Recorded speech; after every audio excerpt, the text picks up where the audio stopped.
Dans cette vidéo, on va essayer de parler de la décentralisation, sa définition, son étendue et ses limites.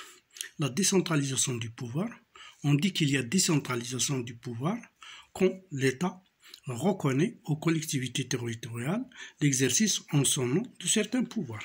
Ces pouvoirs sont généralement et intimement liés aux intérêts quotidiens des administrés. C'est le cas par exemple de la gestion du transport, la gestion de l'hygiène, de la santé, l'éducation ou de l'état civil et de l'urbanisme, etc. La décentralisation peut être politique ou administrative. Elle est politique quand à côté du pouvoir central coexistent des pouvoirs régionaux à son image qui disposent de leur gouvernement et de leur parlement. Le cas de figure, on le trouve dans les pays développés du Nord. C'est le cas par exemple des pays scandinaves, de la Suisse, de l'Allemagne et aussi aux USA.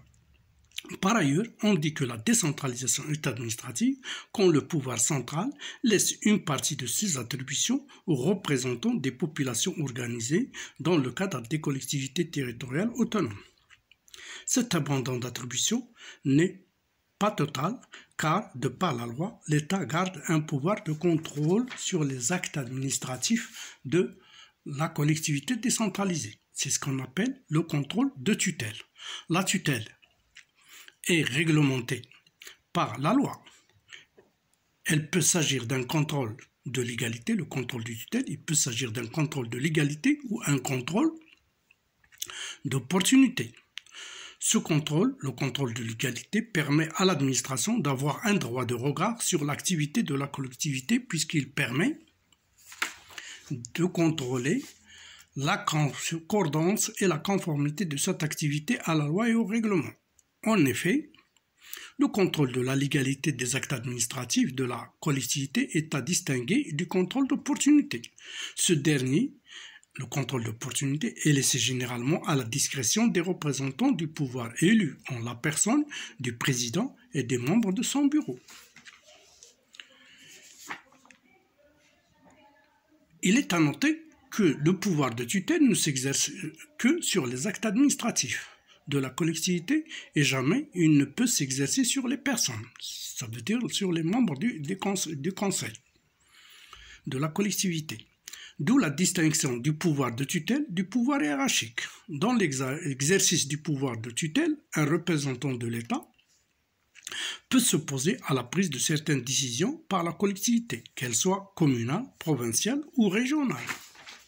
Cette opposition peut se matérialiser par exemple par la demande de suppression d'un point sur l'ordre du jour de la réunion de l'Assemblée. Par exemple, un gouverneur peut demander à une collectivité locale de supprimer un point, de ne pas discuter un point lors de la réunion de l'Assemblée. Il peut aussi s'opposer à l'inscription, il peut aussi leur demander de ne pas inscrire une dépense sur le budget de la collectivité lorsque l'inscription de celle-ci n'est pas obligatoire. Le conseil peut exécuter la demande de l'autorité de tutelle, comme il peut décider de ne pas obtempérer à cette demande.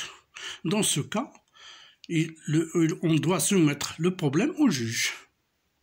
Au juge, et lorsque le problème est soumis au juge, le conseil est tenu de surseoir à la prise de décision sur le point décision, jusqu'à ce que la décision du juge soit définitive et la justice prend des décisions en référé dans ces problèmes.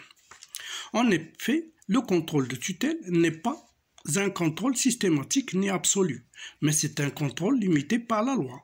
Il ne peut donc aller au-delà de ce qui est autorisé par cette dernière.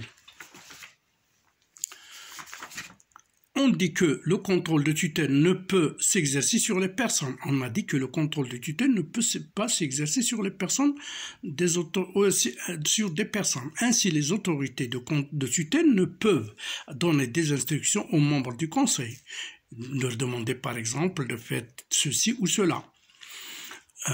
Elle ne peut pas non plus mettre fin à leur mandat. Cependant, elle peut les rappeler à l'ordre lorsqu'elle constate qu'ils n'assurent pas leur responsabilité ou qu'ils n'assurent pas leur fonction.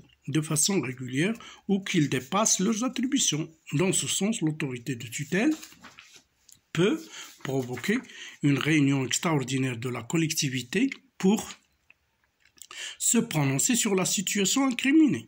C'est par exemple la défaillance d'un conseiller ou d'un président, l'abandon de fonctions, etc.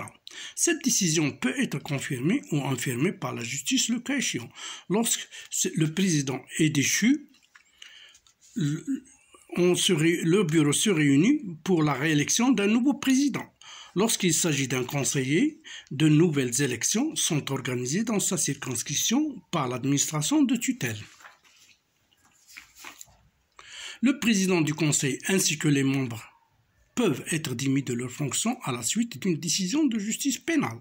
Dans tous les cas, la décision de démission doit être publiée au bulletin officiel pour être opposable à tous. Il en est de même de la décision d'organiser de nouvelles élections dans une circonscription ou dans une ou plusieurs circonscriptions. Le pouvoir de tutelle sur les collectivités territoriales est exercé par le ministère de l'Intérieur et ses représentants dans les régions et les provinces. Ainsi, la décentralisation concerne l'ensemble du territoire national. Celui-ci est subdivisé en régions, préfectures et provinces, ces dernières en circonscriptions et communes. Le Maroc comprend 12 régions et 75 préfectures et provinces et 1503 communes. La décentralisation concerne aussi des centres d'intérêt nationaux. En parallèle aux collectivités territoriales, ces centres sont organisés, érigés ou en organismes autonomes sous forme d'établissements publics. Ils sont dirigés par des staffs désignés par l'administration ou les collectivités territoriales concernées par leur activité. Ils sont soumis à la tutelle de l'administration dont dépend leur activité. Leurs domaines sont variés. Ainsi, on y trouve des établissements à caractère socio-administratif, c'est le cas par exemple de la CMR, de la CNSS, des ARF, les académies, les CHU. Il peut aussi s'agir des établissements industriels, c'est le cas de l'OCP, l'ONAREP, etc. Il peut aussi s'agir des établissements financiers, le cas de la CDG par exemple. Ces établissements sont généralement gérés par un conseil présidé par un DG et secondé par un secrétaire général. Le fonctionnement de ces établissements obéit à la tutelle du ministère à laquelle leur activité est rattachée.